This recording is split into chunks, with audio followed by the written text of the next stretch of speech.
Searchers after horror haunt strange, far places. For them are the catacombs of Ptolemais and the carven mausolea of the nightmare countries. They climb to the moonlit towers of ruined Rhine castles and falter down black cobweb steps beneath the scattered stones of forgotten cities in Asia. The haunted wood and the desolate mountain are their shrines, and they linger around the sinister monoliths on uninhabited islands. But the true epicure and the terrible, to whom a new thrill of unutterable ghastliness is the chief end and justification of existence, esteems most of all the ancient, lonely farmhouses of backwoods New England. For there, the dark elements of strength, solitude, grotesqueness, and ignorance combine to form the perfection of the hideous. Most horrible of all sights are the little unpainted wooden houses remote from traveled ways, usually squatted upon some damp, grassy slope or leaning against some gigantic outcropping of rock. 200 years and more they have leaned or squatted there, while the vines have crawled and the trees have swelled and spread. They are almost hidden now in lawless luxuriances of green and guardian shrouds of shadow. But the small paned windows still stare shockingly, as if blinking through a lethal stupor which wards off madness by dulling the memory of unutterable things. In such houses have dwelt generations of strange people whose like the world has never seen. Seized with a gloomy and fanatical belief which exiled them from their kind, their ancestors sought the wilderness for freedom. There, the scions of a conquering race indeed flourished free from the restrictions of their fellows, but cowered in an appalling slavery to the dismal phantasms of their own minds. Divorced from the enlightenment of civilization, the strength of these Puritans turned into singular channels, and in their isolation, morbid self-repression, and struggle for life with relentless nature, there came to them dark, furtive traits from the prehistoric depths of their cold northern heritage. By necessity practical and by philosophy stern, these folk were not beautiful in their sins. Erring as all mortals must, they were forced by their rigid code to seek concealment above all else, so that they came to use less and less taste in what they conceal.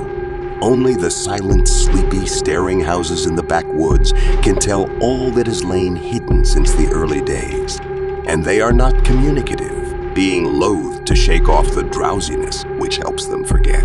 Sometimes one feels that it would be merciful to tear down these houses, for they must often dream. It was to a time-battered edifice of this description that I was driven one afternoon in November 1896 by a rain of such chilling copiousness that any shelter was preferable to exposure.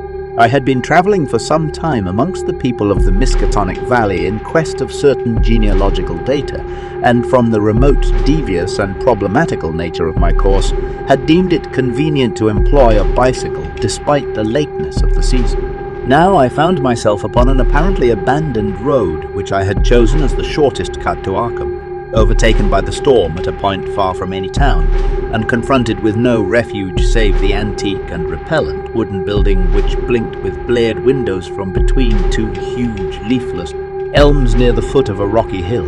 Distant though it was from the remnant of a road, the house nonetheless impressed me unfavorably the very moment I espied it. Honest, wholesome structures do not stare at travellers so slyly and hauntingly, and in my genealogical researches I had encountered legends of a century before which biased me against places of this kind.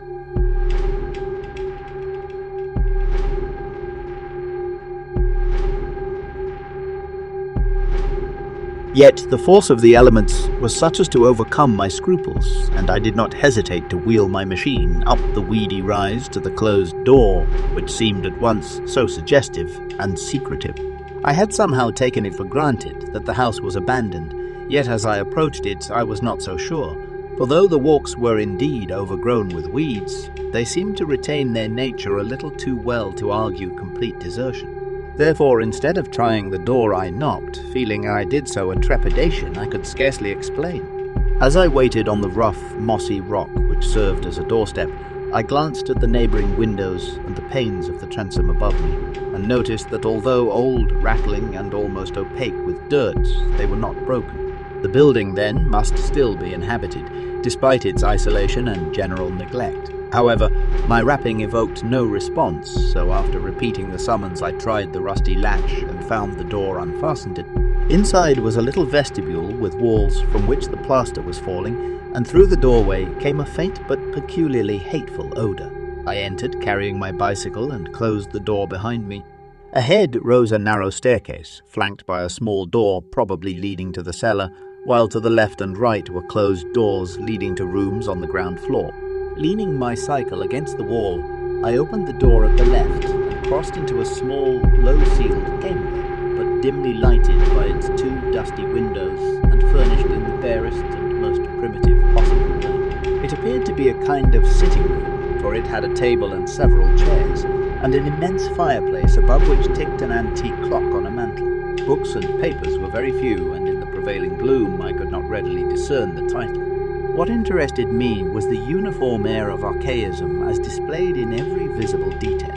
Most of the houses in this region I had found rich in relics of the past, but here the antiquity was curiously complete, for in all the room I could not discover a single article of definitely post-revolutionary date. Had the furnishings been less humble, the place would have been a collector's paradise.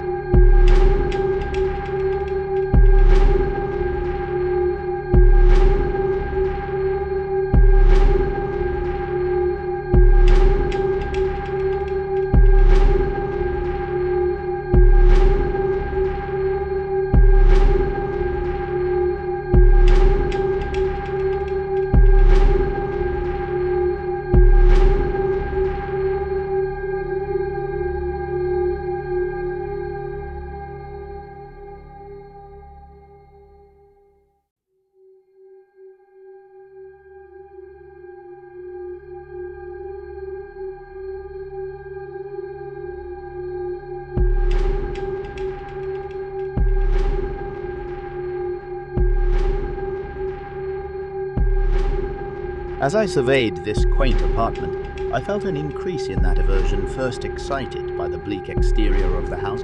Just what it was that I feared or loathed, I could by no means define, but something in the whole atmosphere seemed redolent of unhallowed age, of unpleasant crudeness, and of secrets which should be forgotten. I felt disinclined to sit down, and wandered about examining the various articles which I had noticed. The first object of my curiosity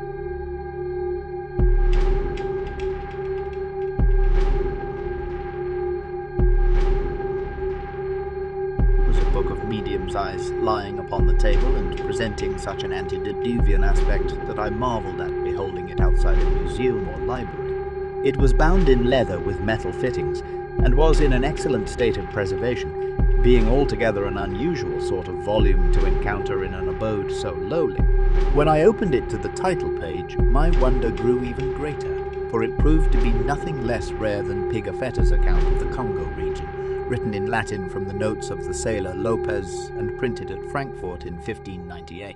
I had often heard of this work, with its curious illustrations by the brothers Debris, hence for a moment forgot my uneasiness in my desire to turn the pages before me. The engravings were indeed interesting, drawn wholly from imagination and careless descriptions, and represented Negroes with white skins and Caucasian features. Nor would I soon have closed the book had not an exceedingly trivial circumstance upset my tired nerves and revived my sensation of disquiet. What annoyed me was merely the persistent way in which the volume tended to fall open of itself at plate XEI, which represented in gruesome detail a butcher's shop of the cannibal Anzique. I experienced some shame at my susceptibility to so slight a thing, but the drawing nevertheless disturbed me, especially in connection with some adjacent passages descriptive of Anzique gastronomy.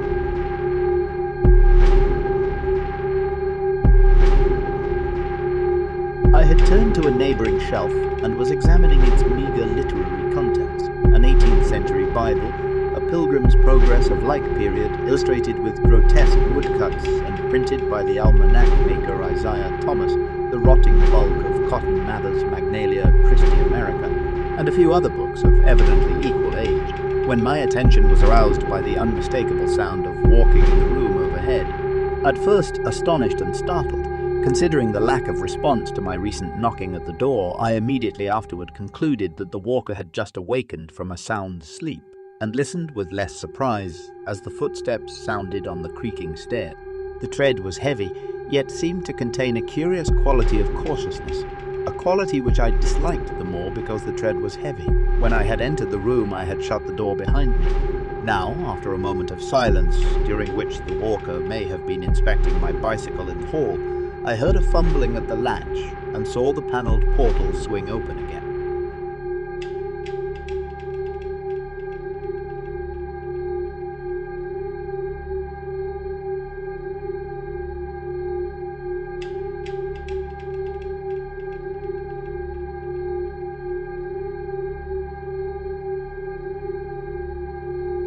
In the doorway stood a person of such singular appearance that I should have exclaimed aloud but for the restraints of good breeding.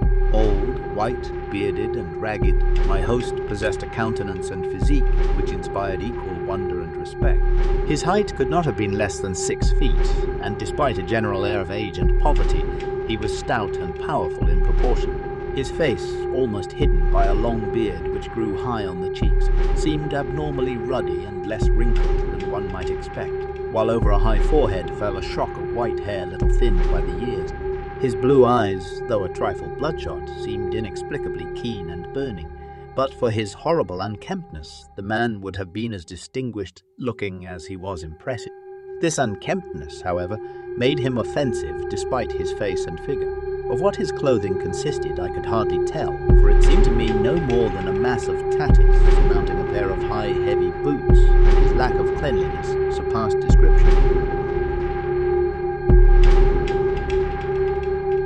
The appearance of this man and the instinctive fear he inspired prepared me for something like enmity, so that I almost shuddered through surprise and a sense of uncanny incongruity when he motioned me to a chair and addressed me in a thin, weak voice full of fawning respect and ingratiating hospitality. His speech was very curious, an extreme form of Yankee dialect I had thought long extinct, and I studied it closely as he sat down opposite me for conversation.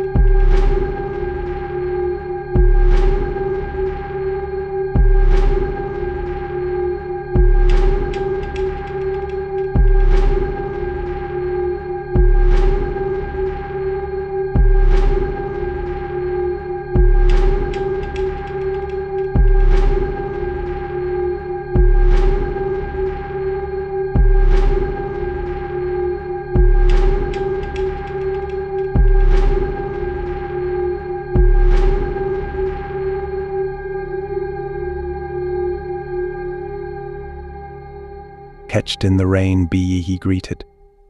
Glad ye was nigh the house and had the sense ta come right in. I calculate I was asleep, else I'd a heerd ye I ain't as young as I uster be, and I need a powerful sight o' naps nowadays. Travellin' fur. I hain't seed many folks long this rud since they took off the Arkham stage. I replied that I was going to Arkham and apologized for my rude entry into his domicile, whereupon he continued. Glad to see ye youngster new faces is scarce around here, and I hain't got much tea cheer me up these days. Guess you hail from Bosting, don't ye? I never been thar, but I kin tell a town man when I see him. We had one fair district schoolmaster in '84, but he quit sudden and no one never heard on him since. Here the old man lapsed into a kind of chuckle and made no explanation when I questioned him. He seemed to be in an aboundingly good humor, yet to possess those eccentricities which one might guess from his grooming. For some time he rambled on with an almost feverish geniality, when it struck me to ask him how he came by so rare a book as Pigafetta's Regnum Congo. The effect of this volume had not left me, and I felt a certain hesitancy in speaking of it, but curiosity overmastered all the vague fears which had steadily accumulated since my first glimpse of the house. To my relief, the question did not seem an awkward one, for the old man answered freely and volubly. Oh, that Afriky book. Cap N. Ebenezer Holt traded me that in '68, him as was kilt in the war. Something about the name of Ebenezer Holt caused me to look up sharply. I had encountered it in my genealogical work, but not in any record since the Revolution. I wondered if my host could help me in the task at which I was laboring, and resolved to ask him about it later on. He continued. Ebenezer was on a Salem merchantman for years and picked up a sight o' queer stuff in every port. He got this in London. I guess he used to like tear buy things at the shops. I was up to his house on Teat on the hill trading horses when I see this book. I relished the pictures, so he give it in on a swap. 'Tis a queer book here, leave me get on my spectacles. The old man fumbled among his rags, producing a pair of dirty and amazingly antique glasses with small octagonal lenses and steel bows. Donning these, he reached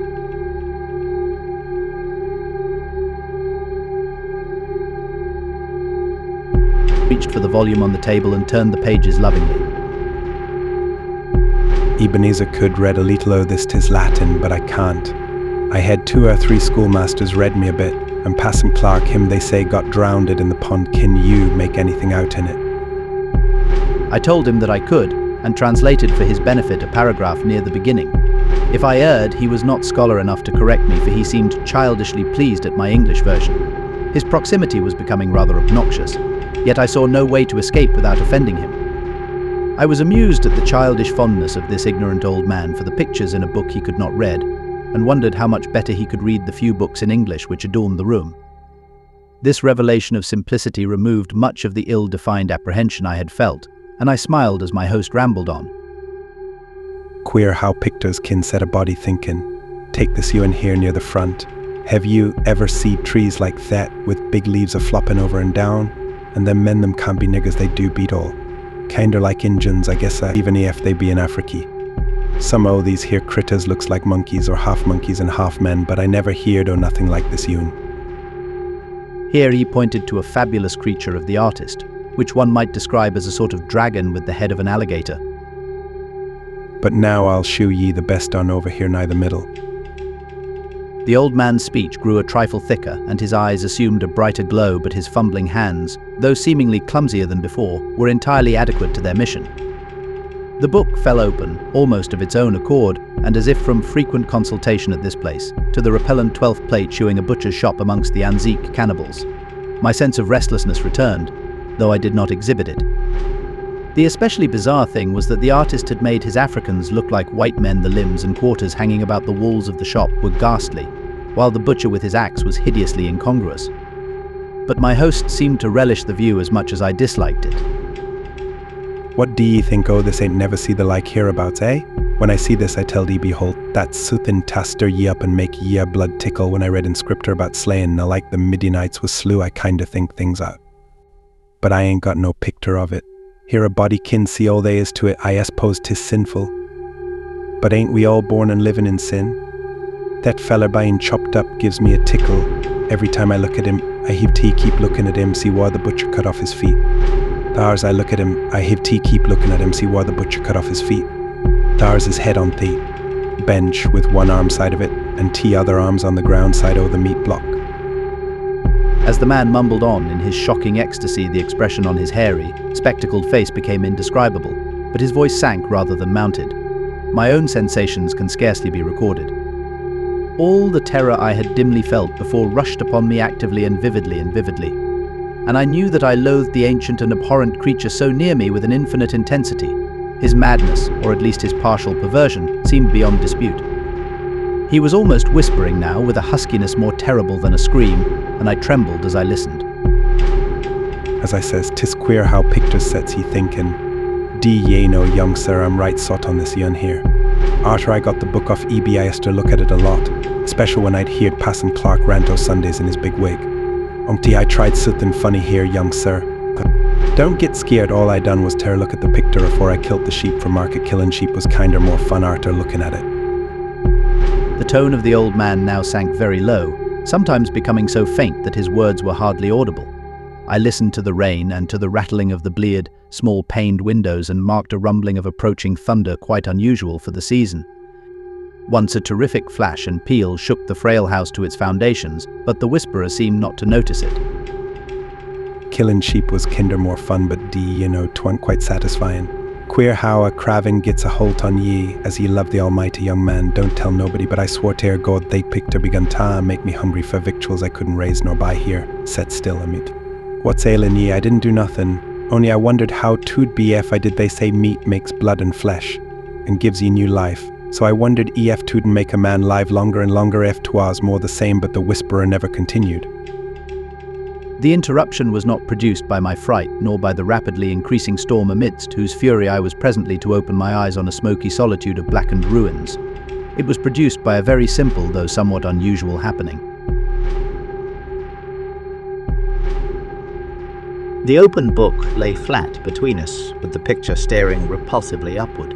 As the old man whispered the words more the same, a tiny spattering impact was heard, and something shooed on the yellowed paper of the upturned volume.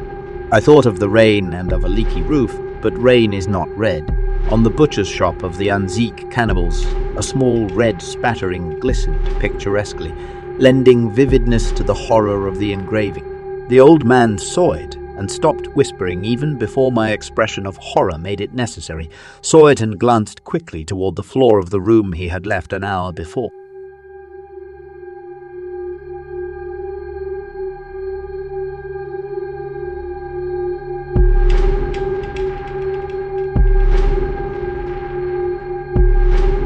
I followed his glance and beheld just above us on the loose plaster of the ancient ceiling a large, irregular spot of wet crimson, which seemed to spread even as I viewed it. I did not shriek or move, but merely shut my eyes. A moment later came the titanic thunderbolt of thunderbolts, blasting that accursed house of unutterable secrets and bringing the oblivion which alone saved my mind.